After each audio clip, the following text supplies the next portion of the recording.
Bismillahirrahmanirrahim. Assalamualaikum warahmatullahi wabarakatuh. Alhamdulillah alladzi bi ni'matihi tatimmus shalihat. Allahumma salli wa sallim wa barik ala sayyidina Muhammad wa ala alihi wa sahbihi ajma'in, amma ba'du. Jamaah yang dirahmati Allah, sambil kita menunggu datangnya waktu maghrib, masih lama ya, masih lama ya. Ya biasanya kan kita habis sholat zuhur keluar makan, ini ya kita ibadah lah, iktikaf ya Pak. Di masjid ini kita niatkan kita beriktikaf sekaligus juga menambah ilmu pengetahuan kita terhadap hukum-hukum agama Islam. Insya Allah nanti sampai jam berapa Pak? Jam 1 ya? Jam 6 sampai maghrib. Ya, tema kita hari ini insya Allah kita akan membahas tema yang simple aja. Mengenal lebih dekat kehidupan di masa Nabi. Ya, kita setiap hari sudah tahulah tentang kehidupan Nabi, tapi kita mau lebih zoom in lagi, lebih detail lagi terkait bagaimana kehidupan di zaman Nabi. Kenapa? Karena problemnya adalah karena kita hidup di zaman yang jauh berbeda dengan masa Nabi.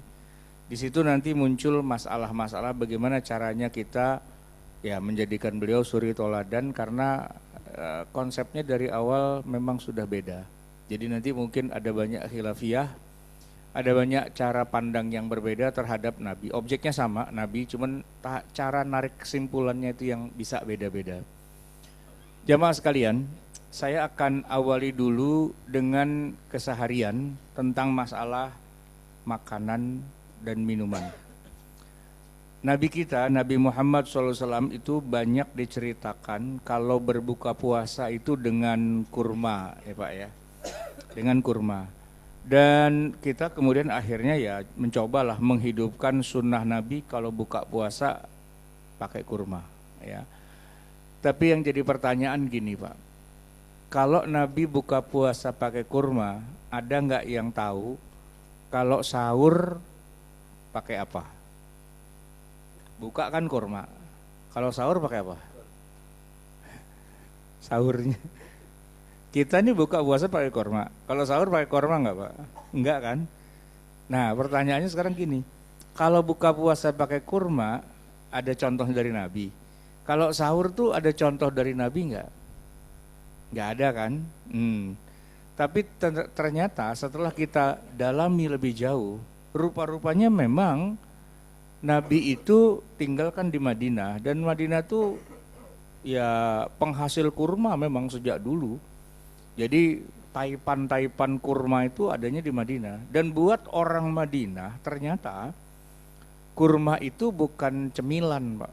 Kalau kita kan makan kurma itu sebagai cemilan. Cemilan, cepulu, cebelas gitu ya. Cuman buat formalitas aja ya kan. Nabi itu kalau dikatakan buka puasa pakai kurma, ya hadisnya cuman berhenti sampai kurma doang Pak. Beda sama kita. Kita tuh kalau buka puasa pakai kurma. Tapi abis makan kurma, ya makan nasi, ya kan? Kalau ditanya, udah makan belum? Baru kurma doang sih, katanya gitu kan. Nah, terus Nabi itu kalau ditanya, udah buka belum? Udah, baru kurma doang. Enggak, emang kurma doang. Dan beliau makannya enggak cuma 3 butir, enggak. Banyak Pak, sepiring gitu. Karena ternyata kurma buat orang Madinah itu, ternyata ya, itu makanan pokok. Dan sahurnya pun pakai kurma juga, ya kan? Dan di luar Ramadan makan sehari-harinya ya pagi sepiring kurma, siang sepiring kurma, sore malam ya sepiring kurma. Emang itu makanannya dia, gitu kan?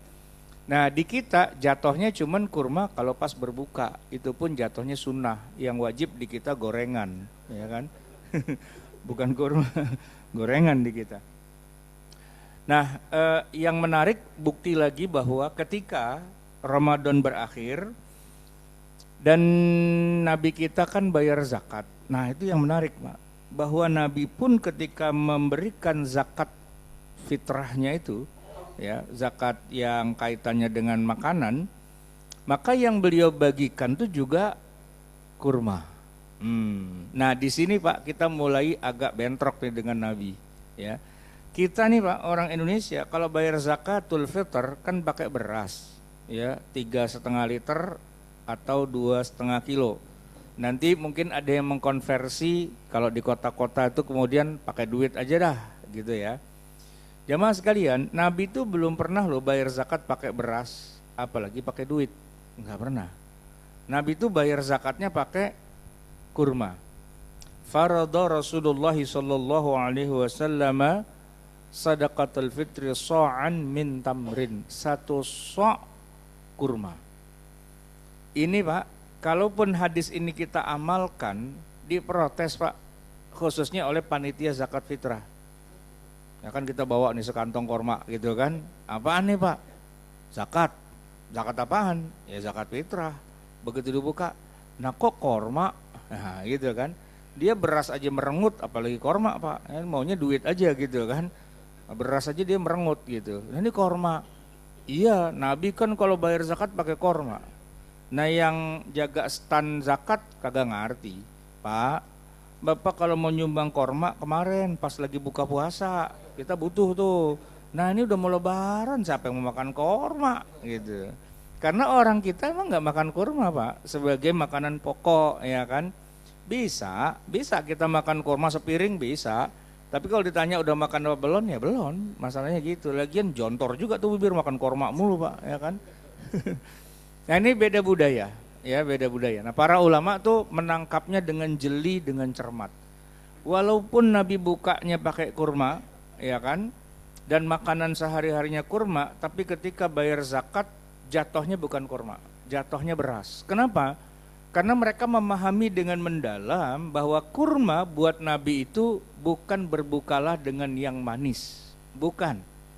Kita aja yang nambah-nambahin, nggak tahu ceritanya, berbukalah dengan yang manis. Hadis riwayat Sosro. Karena itu iklan teh botol Pak. Bukan masalah manisnya, bukan.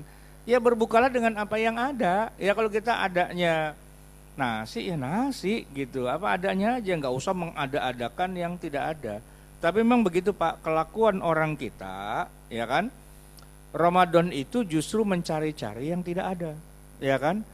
Coba kalau kita puasa Senin Kemis, kan buka apa adanya aja, yang ada aja gitu kan. Begitu masuk Ramadan Pak, lain, ada war takjil. Bayangin Pak, makanan yang nggak pernah ada di Ramadan muncul. Makanya Pak, Ramadan 30 hari itu tidak membuat kita tambah kurus Pak, tambah gemuk, tambah berat. Makanya orang dulu nyebut Idul Fitri 1 Syawal tuh Pak udah bener, lebaran. Emang tambah lebar Pak.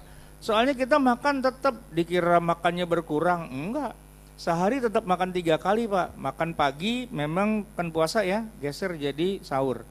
Makan siang nih, aturan kita kan makan siang nih, geser jadi buka.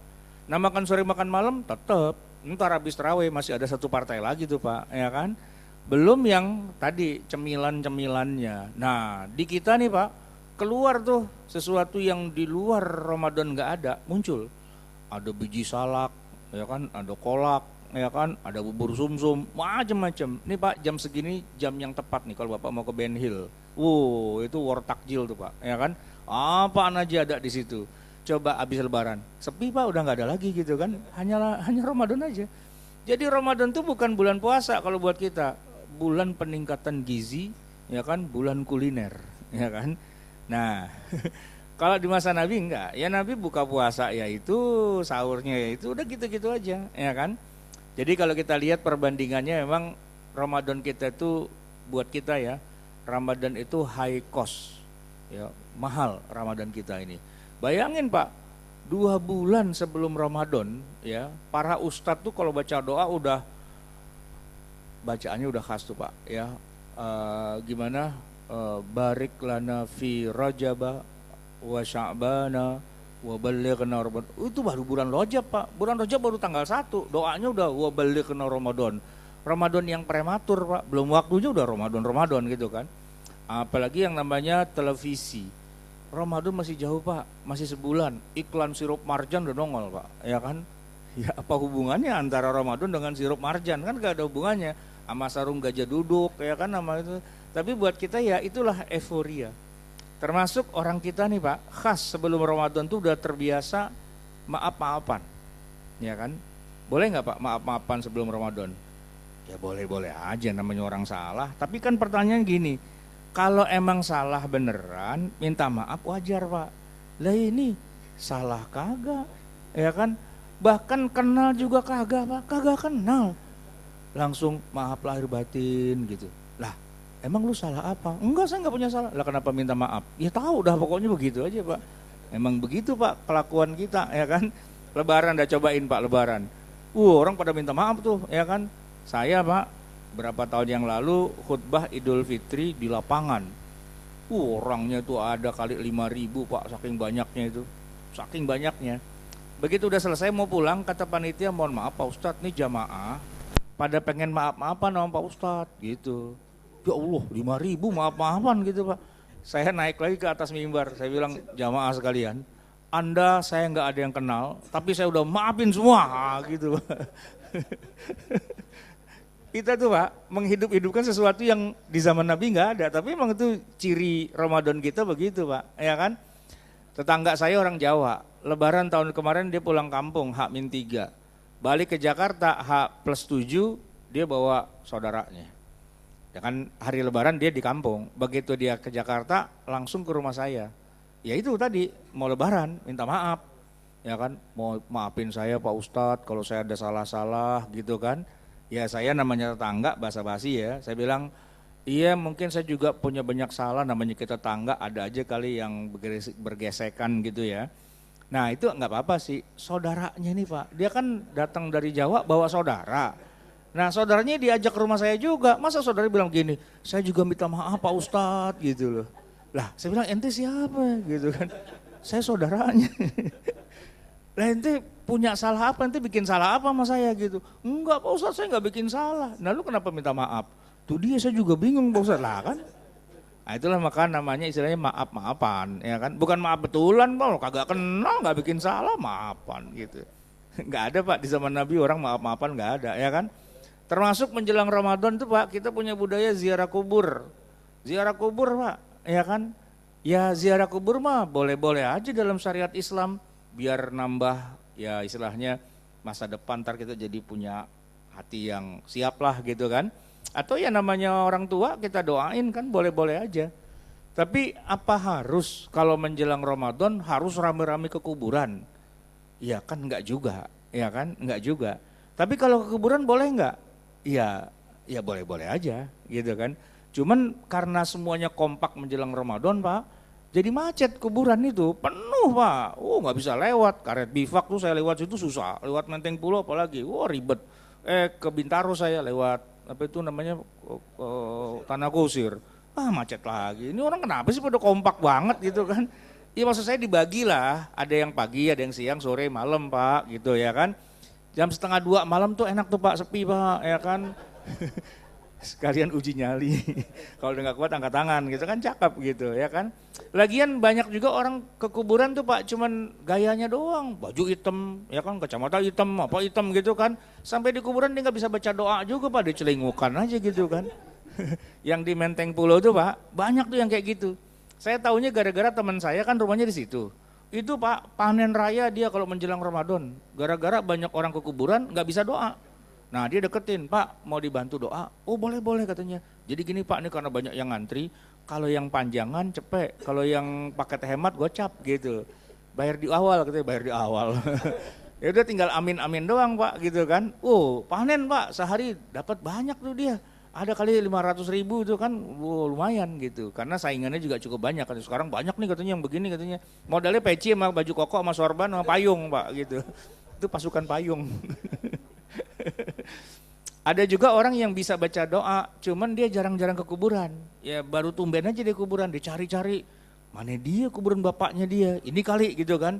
Duduk dia di situ Pak, baca Yasin. Baru dapat 5 ayat, ada yang coel. Pak salah kuburan, itu kuburan bapak saya katanya. Gitu, sebelah sono kali. Sono Pak. Emang gitu lah, itu model orang kita Pak. Nah di masa Nabi kan nggak ada, model-model kayak gitu nggak ada. Di masa Nabi itu kalau kita bandingin sama kita di masa sekarang, emang ya Ramadan gitu-gitu aja Pak. Pokoknya kita kalau hidup di zaman Nabi, Ramadan kagak betah Pak. Ya gini doang Ramadan gitu, kagak enak Pak. Ya kan, enakan kita. Ada sahur, ya lo berisik gitu kan. Dulu bakar petasan itu kan. Nah apalagi Ramadan udah menjelang menengah ke sono Pak. Wah temanya udah berubah Pak. Ramadan datang lebih awal, prematur dia. Dan lebaran juga gitu Pak. Lebaran juga datang lebih awal. Orang Indonesia Pak, Ramadan cuma 15 hari Pak. Sononya udah mikirin pulang kampung, udah mikirin THR, udah mikirin halal. Saya nih Pak, undangan halal bihalal udah banyak nih sekarang tuh. Bayangin loh, puasa belum selesai udah halal bihalal aja kerjaannya gitu. Saya bilang, lah kan kita masih Ramadan, ngapain lu halal bihalal gitu. Yang tarhib Ramadan tuh Pak, dulu lagi maulid menjelang Isra Mi'raj, udah undangan tarhib. Lah Isra Mi'raj aja belum, udah tarhib aja gitu kan. Emang pada demen, mungkin ngajuin anggarannya jauh-jauh kali gitu ya, apa gimana gitu kan modelnya tuh ya kan. Jadi Pak, kalau udah menjelang akhir-akhir Ramadan di masa Nabi, masjid makin rame, makin penuh sampai malam 30. Nabi itu kalau udah i'tikaf, keluar dari masjid itu malam takbiran. Bapak, kita kalau mau i'tikaf kayak Nabi bisa Pak. Enggak pulang-pulang 10 hari 10 malam, tapi begitu malam takbiran kita pulang, bini kita udah menggat Pak, udah kagak ada di rumah, kagak pulang-pulang loh. Iya kan, modelnya beda Pak, ya kan. Jadi kalau menjelang lebaran ya, Ramadan kita itu Pak, makin kesono makin sepi, makin kesono makin sepi. Malam 27 Pak, kalau di Masjidil Haram kan makin rame. Di kita malam 27 jangankan jamaahnya, imamnya aja pulang kampung. Imam mana nih imam? Pulang kampung katanya. Ya siapa yang jadi imamnya? Lu dah katanya. Jangan gua gitu, lu aja jenggotnya panjangan. Nah kan gitu. Jadi urusannya jenggotnya panjangan gitu kan. Ada lagi yang udah kawin. Ya jangan saya kawin baru atu. Dia tuh bininya 2, suruh maju Pak gitu. Jadi model-modelnya kayak gitu Pak. Ya kan. Dan yang aneh lagi Pak, lebaran orang Jakarta ya kan. Itu silaturahmi Pak. Semua didatengin. Saya orang Betawi Pak. Wah namanya Betawi kan emang robet Pak, rombongan Betawi, ya kan. Keluarganya banyak Pak, ya kan. Dan nggak sah lebaran kalau nggak datang ke rumahnya, dan datang ke rumahnya harus dibales, datang lagi ke rumah kita. Dan kalau datang nggak boleh lenggang kangkung, mesti ada yang di teng-teng. Iya, apaan kayak gitu ya kan. Soalnya kalau nggak bawa Pak, mendingan batalin aja deh, jangan. Kenapa? Jadi urusan Pak. Datang sih dia cuman nggak bawa apa-apaan. Nah itu kagak enak Pak gitu. Itu budaya. Di zaman Nabi emang ada Nabi nenteng apaan tuh gitu. Enggak. Orang Betawi Pak, dari zaman dulu tuh ada suka ciri khas makanan khas Betawi zaman dulu tuh, Pak, kue geplak. Saya tuh ngalamin tuh Pak, zaman saya masih muda dulu, masih ganteng gitu ya. Bikin tuh Pak kue geplak di rumah. Ya nggak ada, kalau kayak zaman sekarang kan banyak beli online gitu. Bikin. Hari pertama saya datang ke rumah ibu saya, Assalamualaikum, waalaikumsalam gitu kan. Kata ibu saya, ya Allah nggak usah repot-repot bawa ginian, orangnya aja datang udah bagus, udah girang. Tapi Pak, kue geplak saya tetap diambil mama saya. Cuman ngomongnya aja, jangan repot-repot, tapi diambil Pak. Ditaruh di lemari, dimakan, enggak, ditaruh aja di lemari. Saya liatin, nggak dimakan, itu taruh di lemari doang. Ternyata buat ibu saya tuh, itu buat besok kalau dia mau lebaran ke rumah keluarga yang lain. Jadi dia nggak usah repot-repot, itu aja yang dibawa gitu Pak. Bener Pak, besoknya udah nggak ada. Wah berarti udah dibawa ya kan.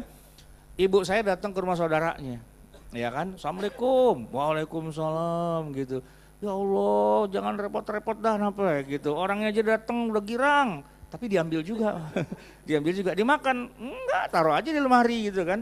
Niatnya tuh yang punya rumah, kalau dia ntar mau lebaran lagi, itu aja yang dibawa gitu Pak. Jadi kalau saya hitung-hitung Pak, perjalanan kue geplak saya dari rumah saya ke rumah emak saya, ke rumah saudara saya, itu ngider Pak, jauh. Sampai seminggu kemudian di rumah saya ada tamu. Assalamualaikum, waalaikumsalam. Waduh saudara nih gitu kan. Saya lihat naga-naganya kayak kue geplak saya nih gitu. Begitu tamu pulang saya buka, bener nih kayaknya nih. Saya yakinnya kenapa Pak? Karena sebelum berangkat itu ujungnya saya gompalin dikit, saya simpen. Nanti kalau emang ketemu lagi kan saya cocokin. Cocok Pak, matching. Wah, ahlan wa sahlan wa marhaban. Udah ngider kemana aja ente gitu kan Pak. Tapi saya udah kagak makan Pak. Udah tengik gitu, udah muter-muter. Kue geplak Ramadan tuh Pak nasibnya ya kan. Begitu Pak, itu Nabi nggak ada kemana-mana lebaran ngenteng apaan tuh ya Rasul. Geplak mau lo. Nabi itu lebaran nggak gitu Pak. Dan orang Jakarta unik juga. Sebelum Ramadan dia ziarah kubur, sesudah Ramadan dia ziarah kubur lagi. Hari pertama tuh Pak, Menteng Pulo penuh juga, ya kan? Nah cuman memang saya nggak menyalahkan sih ya, namanya orang mau ziarah kan, nggak cuman yang hidup Pak yang diziarahin, yang udah meninggal pun juga diziarahin juga. Emang bisa orang udah meninggal diziarahin? Bisa Pak, terus terang aja bisa. Bahkan kalau kita ngucapin salam itu, mereka itu jangan dikira nggak dengar Pak, dengar. Makanya kita kalau datang ke kuburan disunnahkan kita mengucapkan salam, ya. Assalamualaikum ya ahlal kubur. Itu mereka dengar Pak, jangan dikira nggak dengar. Dan bahkan mereka jawab. Cuman kita kagak dengar Pak. Kalau sampai kita dengar dia jawab salam, waalaikumsalam, pulang kita kagak jadi. Ya dia jawab lagi gitu, apalagi ada kuburan engkong kita di pojokan. Cucu kemana aja, kapan nyusul? Kagak jadi kita, kagak jadi. Tanyain nyusul lagi orang, cuma ziarah suruh nyusul. Itu Pak, jadi itu udah budaya ya kan. Budaya pulang kampung juga di masa Nabi nggak ada Pak. Emang ada gitu Nabi tengah-tengah Ramadan sibuk cari tiket, mau kemana ya Rasul? Pulang kampung gitu, kagak ada. Udah lama nih di Madinah, hijrah gitu, udah lama pengen pulang kampung, nggak ada Pak. Kita aja yang dikit-dikit pulang kampung ya kan. Jadi itu Pak, buat orang Indonesia, lebaran itu bukan 1 Syawal. Lebaran itu dimulai dari H-7 sampai H+7. Waduh, 14 hari itu Pak, ya kan, setengah bulan itu. Kenapa? Karena ya Ramadannya aja 1 bulan, nah lebarannya ya 1 bulan juga, dia bilang begitu kan. Nah, nggak ada Pak di Indonesia presiden dari zaman Bung Karno, Pak Harto, terus siapa lagi itu ya Gus Dur apa segala macam itu yang berani-beraninya bikin lebaran cuma sehari. Nggak ada yang berani Pak, Prabowo aja kagak berani. Dia berani ngelawan Israel ngelawan apa berani, tapi kalau bikin lebaran sehari doang, tanggal 2 masuk, kagak berani Pak dia. Demo berjilid-jilid, enak aja lebaran cuma sehari. Dan yang demo bukannya sama orang Islam, bukan cuma MUI Pak, Kristen demo, ya Hindu demo, enak aja lebaran sehari gitu Pak. Kan nggak ada urusan, nah kan agama kita, dia demo Pak. Iya, kenapa? Buat orang Indonesia lebaran mesti panjang gitu kan. Kenapa? Ya urusan harus panjang dah gitu ya kan. Apalagi orang Jawa ya Pak ya.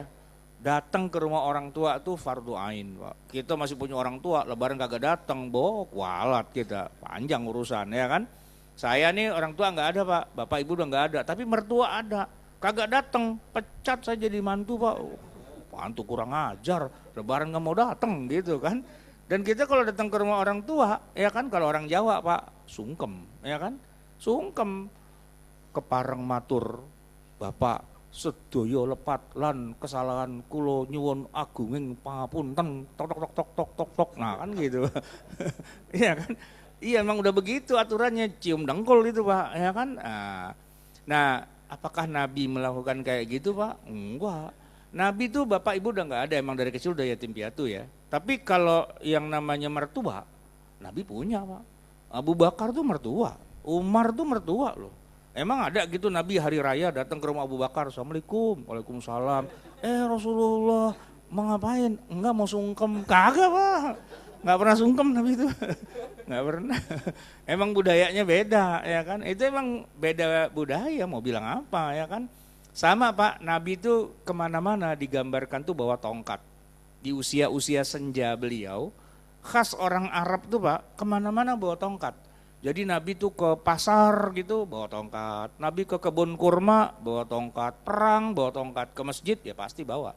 Makanya kalau beliau khutbah digambarkan pegang tongkat, ya memang itu tongkatnya dia gitu. Nah di kita Pak, di masjid dekat rumah saya itu kalau khutbah Jumat disediain tongkat, ya kan. Di sini nggak ada kali tongkat ya, nggak, kurang nyunah nih, harusnya ada tongkatnya gitu. dan masjid-masjid yang ada tongkatnya itu pengurusnya kadang-kadang agak ya ini juga, ya istilahnya bagus sih. Ustadz mohon maaf nih di sini emang begini adatnya harus pakai tongkat. Saya bilang nggak apa-apa, memang Nabi itu pakai tongkat gitu kan. khutbah Pak, saya pegang tongkat, ya kan.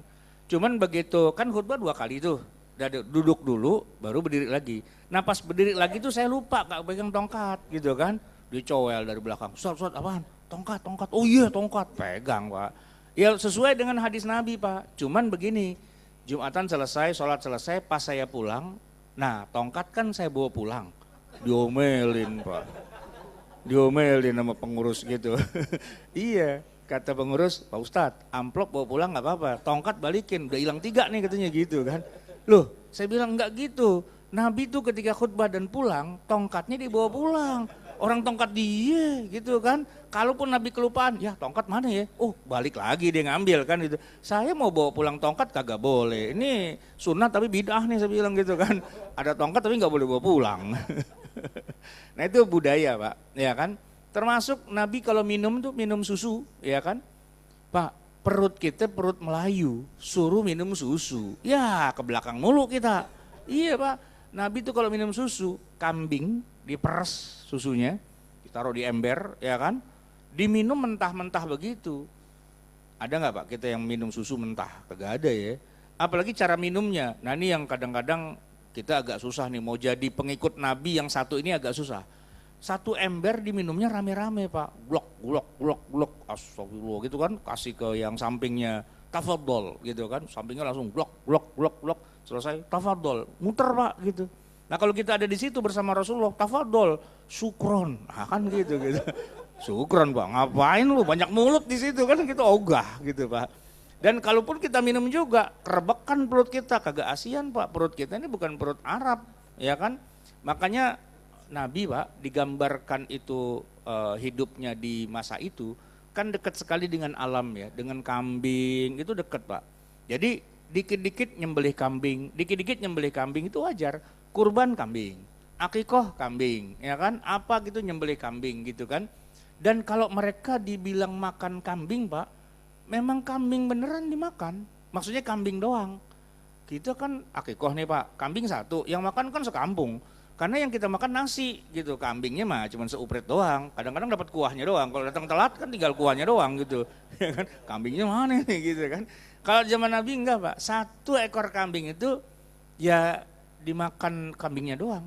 Saya Pak ngalamin tahu begitu tuh gara-garanya saya akikoh anak saya di restoran Arab yang punya orang Arab betulan, tuh di Jalan Tambak, namanya restoran Hadramaut. Saya datang ke sono, saya tanya, kambing ente enak nih di sini gitu, bisa nggak kalau buat akikoh? Kalau akikoh ketemu langsung sama yang punya orang Arab Pak, orang Hadramaut, orang Yaman, bahasa Arab bisa, bahasa Indonesia ya cepol-cepol dikit lah gitu. Dia bilang bisa katanya. Anak ente laki perempuan? Laki, saya bilang. Oh berarti 2 dong. Iya 2. Oke. Pagi ke sini nyembelih, siang sore ntar ajak teman-teman keluarga ke sini, makan di sini gitu kan. Bener Pak. Saya kan ngitung ya, 1 kambing kira-kira 30 orang dah gitu kan. Nah saya bawa 60 ya kan. Dia bilang banyak amat gitu Pak. Lah emang gimana? Enggak, kalau di sini kalau makan kambing 1 berempat aja. Jadi 1 orang 1 paha. Kagak bisa begitu. Orang kita makan 1 orang 1 paha begini kagak bergerak. Dan begitu saya buka, emang kambing doang Pak, nasinya mana? Iya, akikah tuh kambing bukan nasi. Dari mana kata akikah pakai nasi? Ya itu kan orang Arab, nah kan kita orang Indonesia, kita nasinya yang banyak, nah kambingnya seorang 1 tusuk aja kan gitu Pak, ya kan? Itu budaya. Dan Nabi kalau digambarkan makan kambing itu pakai 3 jari, ngunyah 33 kali, memang benar Pak. Karena daging kambing kan, dikopet pakai 3 jari, dikunyah 33 kali, itu benar Pak. Kita mau kayak gitu susah Pak, karena yang kita makan Indomie, gimana cara makan di Indomie 3 jari kan, kunyah 3 bubur ayam, kan kagak bisa Pak gitu. Makan bubur ayam 3 jari ya kan, yang ada diirup tuh ya kan. Jadi kan ada budaya-budaya yang kagak nyambung antara kita dengan di masa Nabi. Nah itu Pak, para ulama sudah merumuskan, yang begininya masuk dalam ketentuan hukum syariah. Apakah dia jadi wajib, sunnah, atau mubah, atau makruh. Tapi ada bagian yang itu ya, itu budaya saja. Nggak harus gitu. Ya, contoh nih Pak, pakaiannya Nabi. Nabi kan digambarkan pakai gamis, ya kan? Dan, nah saya tanya Pak, ada yang tahu nggak? Pecinya Nabi itu model kayak saya gini apa peci haji yang putih? Kira-kira Pak, kebayang nggak? Nabi itu kira-kira pecinya peci hitam apa peci putih? Apa peci beliau nih warnanya hijau? Enggak Pak, Nabi nggak pakai peci Pak. Sorban muter, imamah istilahnya. Sorban muter, ya kan? Tapi saya tanya, apakah sorban muter tuh pakaian Islami? Pakaian Islami nggak Pak? Pakaian Nabi iya. Tapi apakah pakaian Islami artinya kita sebagai umatnya harus pakai kayak gitu? Ya kalau mau gitu sih boleh Pak. Cuman asal tahu aja, baju kayak gitu yang pakai bukan cuma Nabi. Ya para sahabat yang udah masuk Islam dan juga mereka yang belum masuk Islam juga. Lah Abu Jahal tuh bajunya gitu juga Pak. Ya, Abu Lahab bajunya gitu juga. Jadi kalau di masa Nabi Pak, kalau ada orang kafir masuk Islam, nggak pernah sama Nabi ganti lu baju udah nggak sesuai, pakai nong yang udang muter gitu, enggak Pak. Itu udang muter di atas itu dari masih kafirnya udah begitu. Jadi kalau kita pakai baju kayak orang Arab itu ya bajunya orang Arab gitu. Mau dia Islam mau dia kafir emang bajunya itu Pak. Dan bahasa Arab itu bahasa Islam. Ya enggak lah. Abu Jahal kan ngomong Arab Pak. Ya kan Abu Lahab juga ngomong Arab. Enggak mentang-mentang orang ngomong Arab ustad Islam gitu enggak juga. Baju gamis yang panjang itu Pak, kalau di Arab ya mau siapapun pakai baju itu. Kalau di kita yang pakai baju itu kan kiai, ustadz, habib lah paling enggak ya kan. Makanya tahun berapa tuh saya umroh ngajak ada bapak-bapak di sini pencinta habib Pak. Begitu sampai di Mekah ngelihat beko, tahu beko Pak ya, eskavator tuh. Kan Masjidil Haram lagi direnovasi itu. Operatornya itu kan pakai baju gamis Pak. Langsung Habib langsung cium tangan bolak-balik. Operatornya bingung lah, kenapa saya dicium tangan gitu. Ente dianggap ini ulama katanya, ulama pala lu orang gue lagi jalanin traktor. Orang Afrika Pak. Ya orang kita begitu Pak, asal udah pakai baju kayak gitu dianggap Islami. Padahal enggak juga. Nah kita Pak, orang Indonesia kan modelnya pakai sarung. Emang orang Arab pakai sarung? Enggak. Di kita sarung tuh asal udah pakai sarung Pak ke masjid, hati-hati Pak. Bisa-bisa disodorin mikrofon suruh mimpin doa. Pakai sarung, ya kan gitu, hati-hati gitu ya. Pakai jeans aja Pak sama kaos oblong, nah itu nggak ada yang nyuruh gitu, nggak ada yang nyuruh. Bapak datang ke masjid pakai peci, pakai sarung, hati-hati Pak. Apalagi duduk di depan, kasih mikrofon, suruh baca doa nih. Ini imam lagi nggak datang, tolong udah maju. Wah kan kacau tuh Pak, ya kan. Di Indonesia orang pakai sarung tuh dianggap Islami, ya kan. Cuman begitu ke India, nah ternyata orang India tuh pada pakai sarung, tapi agamanya Buddha atau Hindu. Kan kacau tuh Pak, ya kan? Nah di Mesir sarung ada juga, cuman nggak dipakai di tempat publik. Karena sarung itu ukuran orang Mesir itu underwear, pakaian dalam. Hanya dipakai oleh suami-suami yang kalau malam hari mau kumpul sama istrinya, itu udah nggak pakai celana lagi tuh Pak di dalamnya, udah sarung doang gitu kan. Kalau dia mau kumpul sama bininya, itu udah pakai sarung. Makanya kalau kita namu di rumah orang Mesir, malam-malam yang punya rumah udah pakai sarung, cepetan pulang. Iya, karena dia bilang kapan lu pulangnya nih, gue udah mau bertempur nih kan gitu Pak. Dan emak-emak kalau tahu ada bapak-bapak udah pakai sarung, udah siap-siap dia, minimal udah deg-degan gitu kan. Karena budaya di sana udah begitu Pak, ya kan. Wah udah pakai sarung nih, berarti siap-siap gitu kan. Cuman yang jadi masalah, disitulah terjadi benturan budaya. Orang Indonesia, mahasiswa kita yang di Mesir, yang kuliah di Al-Azhar, kan banyak santri. Nah di sana mereka ke masjid pakai sarung. Emak-emak Mesir lihat pada deg-degan, ya pada pakai sarung gitu Pak. Pikirannya udah ngeres aja gitu kan, yang dipikirin yang lain gitu. Di kita kan sarung ustadz kan gitu, di sana Pak sarung ya mau bertempur nih begitu. Itu kan beda budaya. Jadi jamaah sekalian dari tadi kita ngomongin apaan ya, ketawa-ketawa aja lah ya, daripada kita perut lapar gitu ya. Pokoknya intinya memang ada budaya di masa Nabi yang belum tentu sesuai dengan budaya kita. Dan budaya kita juga nggak harus sama persis dengan Nabi, enggak. Bagian-bagian yang beririsan itu kita lakukan. Para ulama sudah merumuskan ini wajib, ini sunnah, ini mubah, ini makruh. Tidak harus persis seperti yang ada di masa Nabi SAW. Jadi Pak, kalaupun kita misalnya maaf-maafan, boleh nggak Pak? Ya boleh-boleh aja. Makanya terakhir saya mohon maaf nih Pak ya. Kalau ada hal-hal yang kurang berkenan ya kan, boleh kan Pak? Ya walaupun saya nggak punya salah gitu kan. Mohon maaf atas segala kekurangan kesalahan. Hadanallahu wa iyyakum ajma'in wal afu minkum. Wassalamualaikum warahmatullahi wabarakatuh.